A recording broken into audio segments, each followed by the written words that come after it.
Dani Olmo a signé pour Barcelone il y a plus de 2 semaines, mais a dû rater 2 matchs car le club ne pouvait pas l'inscrire en Liga. Mais l'attente est désormais terminée. Le milieu de terrain devrait enfin faire ses débuts avec les Catalans ce mardi, puisque son nom apparaît désormais sur le site officiel de la Liga. Découvrez-le par vous-même. Nous avons hâte de voir Olmo en action contre le Rayo Vallecano ce soir. Et vous? Barcelone a réussi à inscrire Dani Olmo, mettant fin à une saga qui a duré près de 3 semaines. Cependant, Barcelone a dû faire quelques sacrifices pour enregistrer sa recrue vedette. Plusieurs sources confirment qu'Andreas Christensen a été radié pour faire entrer Olmo dans les livres. Auparavant, le Barça avait dû radier Ronald Araujo pour faire signer Íñigo Martínez. Cela signifie que Christensen et Araujo ne sont pas éligibles pour jouer pour Barcelone en Liga jusqu'à nouvel ordre. Cependant, les 2 joueurs sont actuellement blessés, c'est pourquoi le Barça a été autorisé à inscrire d'autres joueurs comme remplaçants en premier lieu. La question est de savoir ce qui se passera lorsqu'Araujo et Christensen seront de retour en forme. Espérons que d'ici là, le Barça aura trouvé l'argent pour atteindre la règle 1/1 en Liga. À seulement 3 jours de la fermeture du mercato, le FC Barcelone prévoit encore quelques mouvements sur le marché. Voici un aperçu des noms sur leur agenda. Arrivé. Kingsley Coman, l'attaquant du Bayern Munich aurait décidé de quitter le club cet été. Les Catalans envisagent un prêt pour le joueur. Federico Chiesa, l'ailier italien, est une autre option pour le Barça. Bien qu'il semble préférer un transfert à Liverpool, aucun accord n'a encore été conclu avec l'équipe anglaise, la situation pourrait donc encore changer. Joao Cancelo, malgré les rumeurs d'un transfert en Arabie Saoudite, le retour du latéral portugais à Barcelone n'est toujours pas complètement exclu. Mohamed Simakan, le défenseur polyvalent, capable de jouer à la fois en défense centrale et en arrière droit, pourrait être un atout précieux. Barcelone a manifesté son intérêt mais n'a pas encore fait d'offre officielle.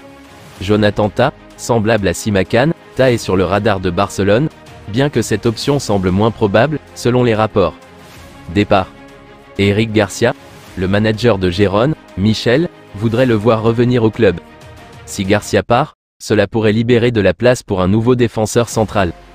Le FC Barcelone serait fortement attiré par le profil de Mohamed Simakan, 24 ans, défendant les couleurs du RB Leipzig et sélectionné en équipe de France des moins de 21 ans. Le défenseur serait estimé à 50 millions d'euros par le RB Leipzig. Le FC Barcelone ne dispose pas actuellement des moyens financiers nécessaires pour réaliser une telle opération, compte tenu du coût élevé de celle-ci. Il est important de noter que le club catalan privilégie toujours les transferts d'un ailier et d'un arrière droit, ce qui permettrait à Jules Koundé de retrouver sa place dans la défense centrale.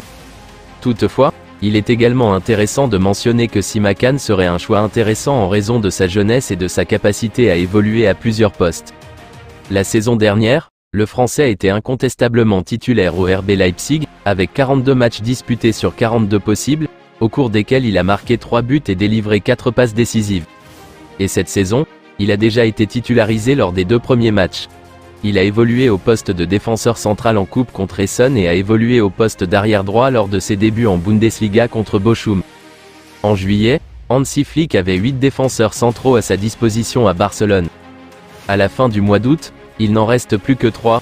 Jules Koundé, Íñigo Martínez et Pau Cubarsí.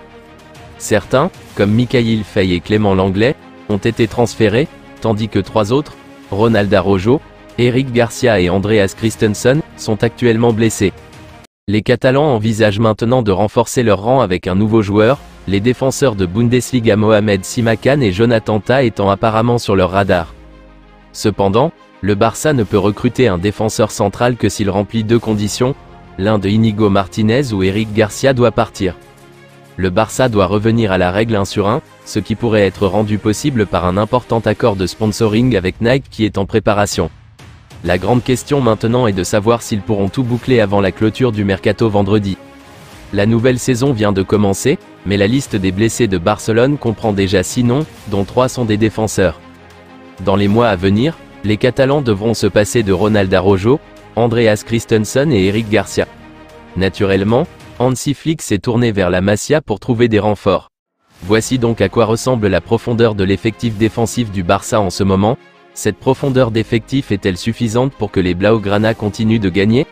Qu'en pensez-vous? Lamine Yamal a connu un début de journée difficile lorsqu'il est arrivé en retard à l'entraînement de Barcelone lundi. Quand il a finalement mis les pieds sur le terrain de la Ciutat Esportiva, Toute l'équipe, et l'entraîneur, l'attendaient déjà. Au lieu de le réprimander sérieusement, ils ont commencé à applaudir, comme s'il était simplement heureux qu'il soit arrivé. Mais la revanche allait arriver. Pour compenser son retard, Lamine a dû traverser un « couloir de la honte », où ses coéquipiers lui ont tapé sur la tête et dans le dos de manière sympa alors qu'il passait. L'ambiance au sein de l'équipe semble meilleure que jamais, n'est-ce pas ?